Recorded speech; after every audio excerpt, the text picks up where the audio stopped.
আসসালামু আলাইকুম। Online tutor চ্যানেলের তরফ থেকে সকল শিক্ষার্থী বন্ধুকে স্বাগতম জানাচ্ছি। ডিয়ার লার্নার, আজকে আমরা যে অঙ্কটি সমাধান করব তা কি আপনি জানেন? যদি জানেন, চলুন দেখে নিই আপনি কতটুকু জানেন। আজকে আমরা সমাধান করব চট্টগ্রাম বোর্ড 2024 সালে 1 নং অঙ্কে ক বিভাগ থেকে, বীজগণিতের ক বিভাগ থেকে যে অঙ্কটি এসছে সেটি। তো এক নজরে আমরা সর্বপ্রথম প্রশ্নটা দেখে নিই। আমাদের প্রশ্নের মধ্যে বলা রয়েছে আমাদের একটি সেট এবং এ সেট সমান এক্স সাজেটেড এক্স মৌলিক সংখ্যা এবং এক্স <4। এরপরে হচ্ছে আমাদের সেট দিয়ে এন করা হয়েছে। এরপরে হচ্ছে এম একটি সেট যেখানে এস ইন জেড সাজেটেড -3 x <3। এরপর হচ্ছে n equal x in n সাজেটেড x <= 3। এরপরে আরও একটি আমাদের উদ্দীপক রয়েছে এবং y to the power 6 - 42 √6 y³ + 1 = 0। এরপরে আমাদের এই উদ্দীপকগুলোর আলোকে আমাদেরকে নির্ণয় করতে হবে ক, খ, গ এই 3টি অঙ্ক। এই অঙ্কটি অত্যন্ত গুরুত্বপূর্ণ, সেই জন্য আপনারা অঙ্কটির শুরু থেকে শেষ পর্যন্ত ধাপে ধাপে দেখতে থাকুন। তো আমরা চলে যাচ্ছি অঙ্কের সমাধান পার্টে, যেখানে আপনাদের জন্য আমরা এই অংশটি করে রেখেছি। তো দেখুন, এই হচ্ছে আমাদের সেই সমাধান পার্ট, অঙ্কটির 1 নং অঙ্ক। এখানে এক্সটা হচ্ছে এ ইকুয়াল এই সেটটা আমাদের দেওয়া রয়েছে, লক্ষ্য করুন। এই সেটটা, এটা হচ্ছে আমাদের প্রশ্নের সেট এবং আমাদের এই জায়গায় হচ্ছে সমাধান। এই জায়গায় এখান থেকে আমাদের সমাধানটা শুরু। তো আমরা দেখুন, দেওয়া আছে এ ইকুয়াল এক্স সাজেটেড এক্স মৌলিক সংখ্যা এবং এক্স <4। এটার অর্থ হচ্ছে এক্সের মৌলিক সংখ্যাগুলা যেটা 4-এর চাইতে ছোট, এক্সের মান যেগুলো মৌলিক সংখ্যা এবং 4-এর চেয়ে ছোট। এখানে সেই ব্যাখ্যাটা রয়েছে এক্স অপেক্ষা ছোট মৌলিক সংখ্যা, এবং যেটা হচ্ছে এখানে মৌলিক সংখ্যাগুলা দেওয়া রয়েছে 2 এবং 3। মৌলিক সংখ্যা জিনিসটা কি? অনেক শিক্ষার্থী বন্ধুরা জানতে চান যে মৌলিক সংখ্যাটা কি। মৌলিক সংখ্যাটা হচ্ছে ওই সংখ্যা, যেই সংখ্যাকে আমি যদি একদম খুব সহজভাবে সিম্পলি যদি বলি, তাহলে সেটা হলো যেই সংখ্যাকে শুধুমাত্র 2টা সংখ্যা দ্বারা নিঃশেষে বিভাজ্য করা যায়, অর্থাৎ ভাগশেষ শূন্য হয়। কি বলেছি বন্ধুরা বলো তো? মৌলিক সংখ্যা হচ্ছে সেই সংখ্যা যে সংখ্যাকে শুধুমাত্র 2টা স্বাভাবিক সংখ্যা দ্বারা ভাগ করলে ভাগশেষ শূন্য হবে, সেটাই হচ্ছে মৌলিক সংখ্যা। এখানে আমাদেরকে মৌলিক সংখ্যার কথা বলা হচ্ছে। তাহলে 4-এর চেয়ে ছোট মৌলিক সংখ্যা হচ্ছে 2 এবং 3। এখানে অনেকেই হয়তো মনে করতে পারেন যে 1 তো একটি মৌলিক সংখ্যা, 1কে শুধুমাত্র 1 দ্বারায় ভাগ যায়, স্বাভাবিক সংখ্যা 1 দ্বারাই ভাগ যায়, 1-এর চেয়ে ছোট আর কোনো সংখ্যা দ্বারা এটা কিন্তু বিভাজ্য নয়। তো এখানে এ যে সেটটি রয়েছে, এই সেটটি হচ্ছে 2, 3, 2 এবং 3, এটা হচ্ছে এ এর সেট। এখন আমাদেরকে ক এর মধ্যে বলা রয়েছে যে এ ক্রস এ নির্ণয় করো। এ ক্রস এ নির্ণয় করার জন্য বলা হচ্ছে। তো আমরা এ ক্রস এ আমরা এখানে লিখলাম। লেখার পরে এই জায়গায় আমাদের যে এ এর মানটা রয়েছে, এখানে কিন্তু আমাদের 2 বার প্রথম এ এর জন্য প্রথম এ এর জন্য এখানে এটা আমরা মান বসাবো, এবং সেকেন্ডলি এই যে দ্বিতীয় এটা রয়েছে, এটার জন্য আমাদেরকে আবার মানটা বসাতে হবে।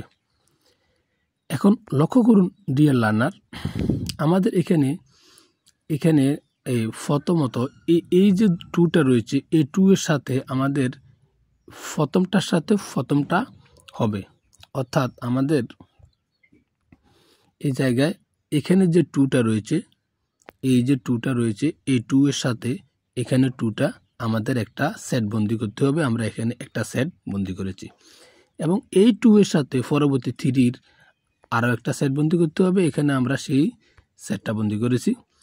এইবার এই 3 সাথে এই 2 এর প্রথম অংশে 2 এর সেট বন্দি করব প্রথম বন্ধনী দ্বারা এবং এই 3 সাথে শেষের 3 আমরা সেট বন্দি করব এখানে।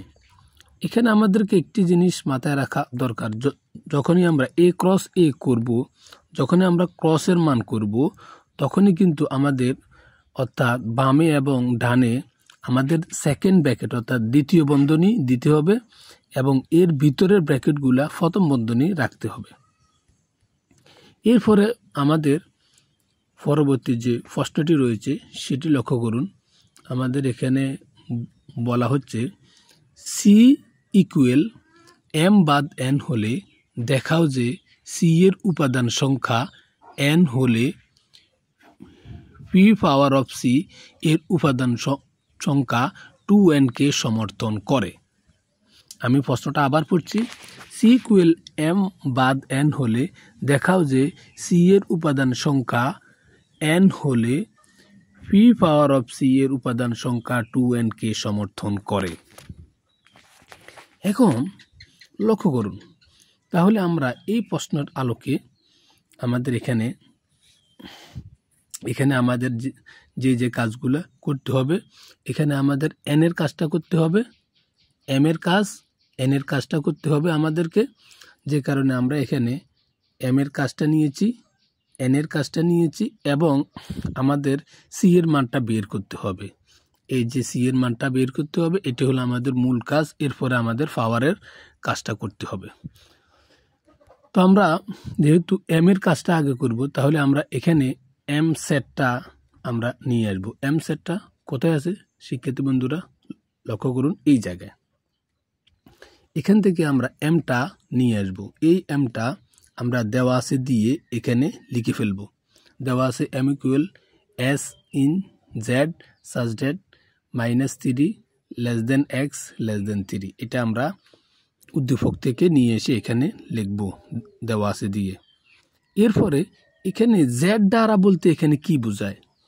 z হচ্ছে আমাদের সেই সংখ্যাগুলো আমাদের এখানে আসবে যেটা ঋণাত্মক সংখ্যাও আসবে এবং ধনাত্মক সংখ্যাও আসবে এবং শূন্যও আসবে। z সংখ্যা দ্বারা সকল সংখ্যাগুলো আসবে, অর্থাৎ সকল স্বাভাবিক সংখ্যা, অর্থাৎ সেখানে ধনাত্মক থাকবে, সেখানে এই যে ধনাত্মক এই যে ঋণাত্মক এবং প্লাস শূন্য থাকবে। তো এই কারণে আমাদের এখানে বলা হচ্ছে 3-এর চেয়ে বড়, -3-এর চেয়ে বড় এবং +3-এর চেয়ে ছোট এমন মানগুলো আসবে। তো -3-এর চেয়ে বড় হচ্ছে -2, -1, এরপরে হচ্ছে 0, এরপরে হচ্ছে 1 এবং 2 এবং 3টে কিন্তু এখানে আসবে না। কেন 3টে আসবে না? কারণ বলেছে 3-এর চেয়ে ছোট এবং এখানে -3ও আসার সুযোগ নেই, কারণ এখানে লেস দেন ইকুয়াল বলা হয়নি। যদি লেস দেন ইকুয়াল বলা হতো তাহলে আসতো। তাহলে এখন -3 এবং +3 যদি না আসে তাহলে আমাদের এখান থেকে কি আসবে? -2, -1, 0, 1, 2 এবং বন্ধনীভুক্ত করতে হবে, সেকেন্ড বন্ধনী ভুক্ত করতে হবে। এইবার আমরা n এর মানটা বের করব। এই যে nটা কিন্তু আমাদের এখানে রয়েছে, এখানে সেট গঠন পদ্ধতিতে এখানে রয়েছে সেট গঠন পদ্ধতি। আপনাদেরকে বলে রাখি, এই যে mটা এটাও কিন্তু সেট গঠন পদ্ধতিতে রয়েছে, এই যে nটা এটাও কিন্তু সেট গঠন পদ্ধতিতে রয়েছে। আমাদেরকে এগুলা তালিকা পদ্ধতিতে প্রকাশ করতে হবে। এখন আমরা nটার মানটা এখানে নিয়ে আসবো। কোন জায়গা থেকে নিয়ে আসবো? উদ্দীপক থেকে, এই জায়গা থেকে এখানে আমরা নিয়ে আসবো। কেন নিয়ে আসবো? কারণ আমাদের এখানে ক্ষয়ের মধ্যে এই n এর মানের কাজ রয়েছে, সেই জন্য আমরা এখানে নিয়ে আসবো। ডিয়ার লার্নার, এখানে নিয়ে আসার পর n কি, এখানে যে nটা এটা কি x in n such that x এরপরে হচ্ছে লেস দেন ইকুয়াল 3। এখানে nটা হচ্ছে স্বাভাবিক সংখ্যা, এই যে nটা হচ্ছে স্বাভাবিক সংখ্যা, মানে কি 1 2 3। এখানে 3 সংখ্যাটা আসবে, কেন আসবে? কারণ এখানে বলা হচ্ছে 3-এর চেয়ে ছোট এবং 3-এর সমান, সমান বলাতে এখানে 3টা আসবে। অতএব আমাদেরকে nটাকে বন্ধনীভুক্ত করার জন্য 1 2 3 এবং সেকেন্ড ব্র্যাকেট দিয়ে এটাকে আমাদেরকে বন্ধনীভুক্ত করতে হবে। এরপরে আমরা পেলাম m এর মান, আমরা পেলাম n এর মান। এখন আমাদের c এর মানটা বের করতে হবে। তো c এর মানটা আমরা এখানে লিখব c ইকুয়াল m বাদ n। তাহলে আমাদের m এর মান কত? m এর মান হচ্ছে এইটা, অর্থাৎ এই জায়গায় আমরা এটা বসাবো। এরপরে হচ্ছে বাদ, এই জায়গার বাদটা এখানে আমরা বসাবো এবং n এর মান হচ্ছে আমাদের এই অংশটা, এটা আমরা এখানে বসাবো। আমি আবার একটু আপনাদেরকে দেখাচ্ছি। m, এই যে mটা, এই mটার জন্য আমরা এখান থেকে মানটাকে এনে এখানে বসাবো, তাহলে হলো। এরপরে হচ্ছে বাদ, এ মাঝখানে বাদ রয়েছে, এখানে আমরা বাদটাকে দিয়ে দিলাম। এরপরে হচ্ছে n, এই nটাকে এখান থেকে মানটা আমরা নিয়ে এসে এখানে বসাবো, কেননা আমাদের এই জায়গায় মানটা রয়েছে, এই জায়গায় n রয়েছে, সেই কারণে এখানে আমরা n এর মানটা এখানে বসিয়ে দিলাম। এখন এখানে বাদের যে কাজটা আমাদেরকে করতে হবে, বাদের কাজটা কি ডিয়ার লার্নার? লক্ষ্য করুন, আমরা যেটা বাদ দেব, প্রথম বন্ধনী থেকে আমরা বাদ দেব। প্রথম বন্ধনী থেকে আমরা কি বাদ দেব? এখানে দেখুন, এখানে -2 আছে, এখানে -2 নাই, অতএব এটা বাদ যাবে না, এটা এখানে চলে আসবে। এরপরে -1 এখানে আছে, এখানে -1 নেই, +1 আছে, তাহলে -1 না থাকার কারণে -1টা এখানে চলে আসবে, বাদ দেওয়া যাবে না। এখানে 0 আছে, এখানে কিন্তু 0 নেই, যে কারণে এই 0টা এখানে চলে আসবে। এবং এখানে +1 আছে, বাদের ক্ষেত্রেও +1 রয়েছে, তার মানে এটা বাদ যাবে ডিয়ার লার্নার। এরপরে এখানে 2 আছে প্রথম সেটে, এখানে বাদের ঘরও 2 রয়েছে, তাহলে 2টা বাদ যাবে। এরপরে এখানে 1 আছে,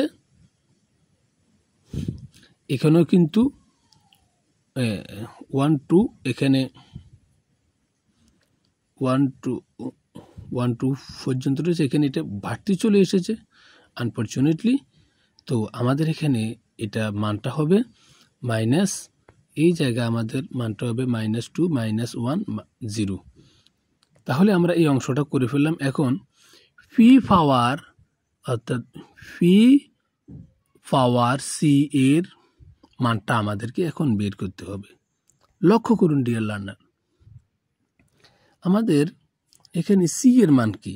সি এর মান তো আমরা পেলাম -2 -1 0। তাহলে এখন পাওয়ার অফ সিটের মান কি হবে?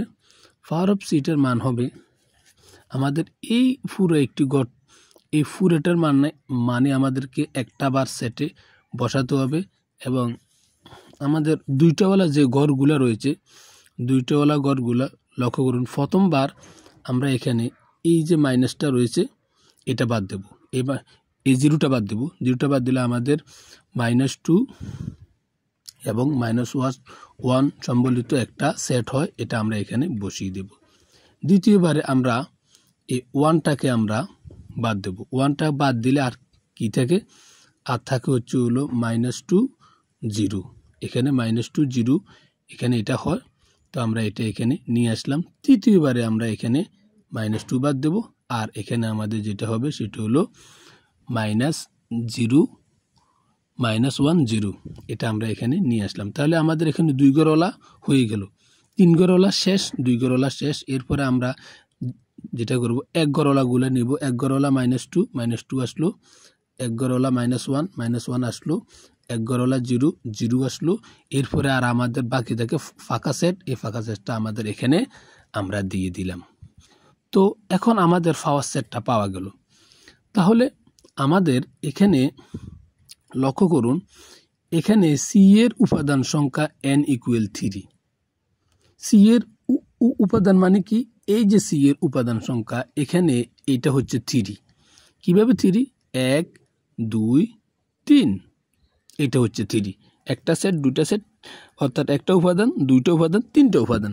তাহলে আমাদের এখানে হচ্ছে সি ইকুয়াল 3 n, অর্থাৎ সি এর উপাদান সংখ্যা n ইকুয়াল 3। এটাকে আমরা n ধরেছি, এটা এবং 3। এবং সি পাওয়ারের উপাদান সংখ্যা লক্ষ্য করুন ডিয়ার লার্নার, সি পাওয়ারের উপাদান সংখ্যা 8। কিভাবে 8?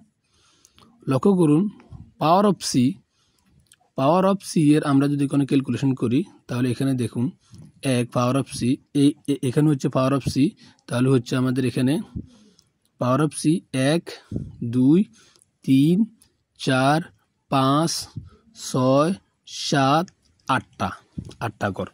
এবং এটার উভয় পাশে বাম দিকে এবং ডান দিকে আমাদেরকে সেকেন্ড ব্র্যাকেট দিতে হবে। যেহেতু পাওয়ার অফ সি অঙ্কগুলো, সেহেতু প্রত্যেকটা সেটই আমাদেরকে এখানে দ্বিতীয় বন্ধনীর ব্যবহার করতে হবে। একটা জিনিস এখানে মনে রাখা দরকার, পাওয়ার অফ সি এর বেলায় আমাদেরকে সেটের বামে এবং ডানে, অর্থাৎ আমাদের শুরুতে এবং শেষে দ্বিতীয় বন্ধনী এবং সেটগুলোর ভিতরেও দ্বিতীয় বন্ধনীর ব্যবহার করতে হবে। এবং শুধুমাত্র ক্রসের বেলায় আমাদের ভিতরে প্রথম বন্ধনী থাকবে এবং এর বাইরের বামে এবং ডানে আমাদের দ্বিতীয় বন্ধনী থাকবে। কিন্তু পাওয়ার অফ সি এর বেলায় সবগুলো আমাদের দ্বিতীয় বন্ধনীর ব্যবহার হবে। তো এখানে আমরা যেটা করলাম, এখানে আমাদের পাওয়ার অফ সি ইকুয়াল 8। কীভাবে 8 হলো তো একটু আগে আপনাদেরকে দেখালাম। 1 2 3 4 5 6 7 8, এই 8 মানে হচ্ছে এই 8। এখন 8টাকে আমরা যদি কোনো ঘনমূল করি তাহলে আমরা এটাকে লিখতে পারি 2 টু দ্য পাওয়ার 3, অর্থাৎ 3টা 2 গুণ করলে আমাদের এখানে 8 হয়। কিভাবে 8 হয় দেখুন, 2 ইন্টু 2 ইন্টু 2, তাহলে আমাদের কত হয়? রিয়েল লাইনে 2 দুগুণে 4, 4 দুগুণে 8, আমাদের এখানে এইভাবে আমাদের 8 হয়।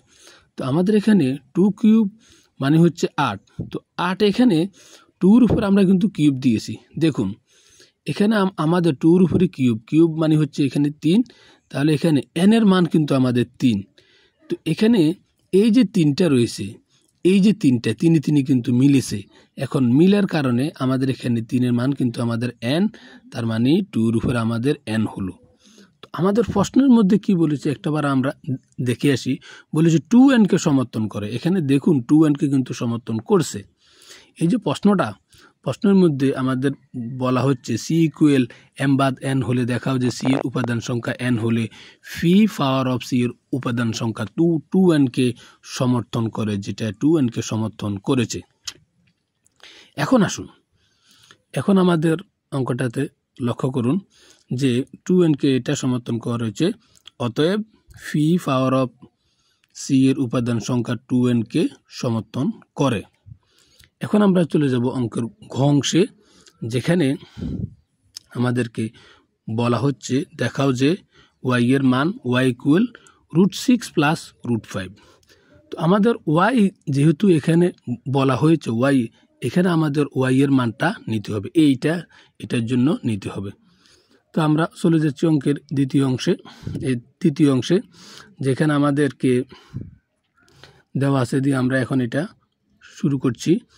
লক্ষ্য করুন দেওয়া আছে y to the power 6 minus 42 √6 y cube plus 1 equal 0। এখন একটা জিনিস লক্ষ্য করুন, এটাকে এখানে আমাদের 3টা পার্ট রয়েছে, একটা পার্ট, 2টা পার্ট, 3টা পার্ট, অর্থাৎ এখানে আমাদের রয়েছে 6 পার্ট রয়েছে 3টা। তো 3টা পার্ট থাকার কারণে আমরা এখানে a প্লাস বি অথবা a মাইনাস বি হোল স্কোয়ারের সূত্রতে কনভার্ট করব। তো সূত্রতে কনভার্ট করার জন্য আমরা এখানে এই অংশটাকে y টু দ্য পাওয়ার 6-কে y কিউব হোল স্কোয়ারে কনভার্ট করব, অর্থাৎ এটা হচ্ছে আমাদের a। এখন এই অংশটাকে যদি আমরা a স্কোয়ার করি তাহলে আমাদের এখানে মাইনাস 2ab, বি কত হবে? বি এখানে 2টা চলে আসার কারণে আমাদের এখানে 42 মিলাইতে হলে কি আর কিন্তু আমাদের এখানে 21 থাকে, কারণ 21 দুগুণে 42 হবে। তাহলে যে যে অংশটা দাঁড়ায় যে 2 21 এবং এখানে হলো 6, এখানে 6, এখানে ভুল করে 16 উঠেছে, এখানে হবে 6। তাহলে তাহলে এখানে আমরা কি পাচ্ছি, a স্কয়ার মাইনাস 2ab হলো 21 ইন্টু √/6 প্লাস বি স্কয়ার বলতে আমাদের এখানে এই যে বি স্কয়ার এটা হবে হোল স্কয়ার হবে, এরপর হচ্ছে +1 এটা। এবং আপনারা একটা জিনিস খেয়াল করুন, এই অংশটা, এই যে অংশটা এখান পর্যন্ত, এই অংশটা a - b হোল স্কয়ার করার জন্য হয়েছে। এখন এই সূত্রটা করার জন্য গিয়ে এখানে +1-এর চাইতে আরও 2646 এখানে আমাদের বাড়তি হয়েছে, যে কারণে আমাদের এখানে +1টা আমরা মাইনাস করে যে বাড়তিটা এটা এখানে আমরা ওইদিকে নিয়ে যাব। লক্ষ্য করুন, এখন এখানে 2646টা আমরা এই দিকেও লিখলাম এবং এই দিকেও লিখলাম, এবং দুই দিকে লেখার কারণে আমাদের যেটা হলো এই অংশটার জন্য আমরা সূত্র তৈরি করব। তাহলে আমাদের কি হবে, আমাদের হবে a - b, সরি এটা b নয়, b হচ্ছে এটা a - b হোল স্কয়ার। তাহলে a - b হোল স্কয়ার সমান কি, a - b হোল স্কয়ার সমান আপনাদেরকে দেখিয়েছি যে এইটুকু অংশ a - b হোল স্কয়ার আওতায় পড়ে। এরপরে বাকিটা হচ্ছে এটা তো সমান চিহ্নের ডান দিকে আছে, এবং এই প্লাসটা এই দিকে চলে আসবে, প্লাসটা মাইনাস হয়ে যাবে। তাহলে প্লাসটা মাইনাস হলো।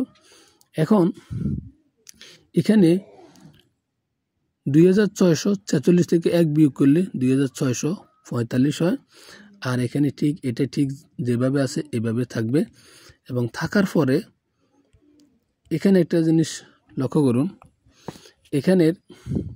এখানে আমরা কি করেছি, বর্গমূল আর স্কয়ারে কাটা দিয়েছি। এখানে একটা বর্গমূল আর এখানে বাড়তি আরও একটা বর্গমূল দিয়েছি, এইরকম একটা বর্গমূল দেওয়া হয়েছে, এবং এই বর্গমূলে এবং স্কয়ারে এইভাবে কাটা দেওয়া হয়েছে। কাটা দেওয়ার পরে এটা এই রাশিটা আমরা পাচ্ছি, এবং এখানে বিয়োগ করে আমরা এটা পাচ্ছি। এখন এই অংশটা -21√6, এই অংশটা আমরা এটা সমীকরণের বাম দিক থেকে ডান দিকে নিয়ে আসবো, যে কারণে আমাদের এটা প্লাস হবে। এখন এখানে 21√6কে আমরা এখানে লক্ষ্য করুন, এখানে আছে কিউব রয়েছে। তো কিউব থাকার কারণে আমাদেরকে এখানে কিউবের সূত্রের 4টা পার্ট, এখানে আছে আমাদের 2টা পার্ট, অর্থাৎ 4টা পার্ট করার জন্য আমরা এখানে আরও 2টা পার্ট করব। যেমন এখানে 21√6, এটাকে আমরা 6√6 এবং 15√6-এ আমরা কনভার্ট করলাম। তাহলে আবার 15 এবং 6 21√6, এখানে 18√5 এবং 5√5, 18 এবং 5-এ আমাদের টেস্টে √5 হয়। এখন আমরা পরবর্তী লাইনে এখানে 6√6কে 6 ইকুয়াল হচ্ছে √6 স্কয়ার। তাহলে এখানে যদি কোনো 2টা থাকে, এখানে থাকবে আমাদের একটা, মোট হয় 3টা, এবং তাহলে হয় এখানে কি হয়, এখানে √6 হোল স্কয়ার, ঠিক এখানে ঠিক তেমনি এখানে 5√5, এটার জন্য আমরা √হোল স্কয়ার একটা, 2টা এবং √5 একটা, অর্থাৎ মোট হয় 3টা। এই 3টাকে আমরা এখানে হোল কিউব করব, এবং করার পরে লক্ষ্য করুন এখানে আমাদের a কিউব প্লাস সূত্রের প্লাস 3a স্কয়ার, এরপরে এটা হচ্ছে আমাদের b, এরপরে হচ্ছে প্লাস 3, এরপরে হচ্ছে এটা হচ্ছে আমাদের a ব্র্যাকেটের ভিতরে a, এরপরে হচ্ছে b স্কয়ার, এরপরে হচ্ছে প্লাস b কিউব। তাহলে সূত্র কি দ্বারা, সূত্র দ্বারা হচ্ছে a plus b whole cube, এই অংশটা দাঁড়ায়। তাহলে দাঁড়ালে আমরা এখানে y cube equal √6 plus √5 whole cube দিতে পারি। এরপর আমরা এখানে এদিক থেকে ওয়াইয়ের উপরে কিউব, এদিক থেকে ওয়াইয়ের উপরে কিউব কাটা গেলে আর থাকে আমাদের y equal √6 plus √5। Y equal √6 plus √5 থাকে। ডিয়ার লার্নার, লক্ষ্য করুন ওয়াই ইকুয়াল √5 অর্থাৎ ওয়াই ইকুয়াল √6 প্লাস √5। অঙ্কটি কেমন লেগেছে? যদি ভালো লেগে থাকে তবে অবশ্যই আমাদের চ্যানেলটি লাইক করুন, কমেন্ট করুন, সাবস্ক্রাইব করুন এবং বেল বাটনটি বাজিয়ে দিন। ধন্যবাদ।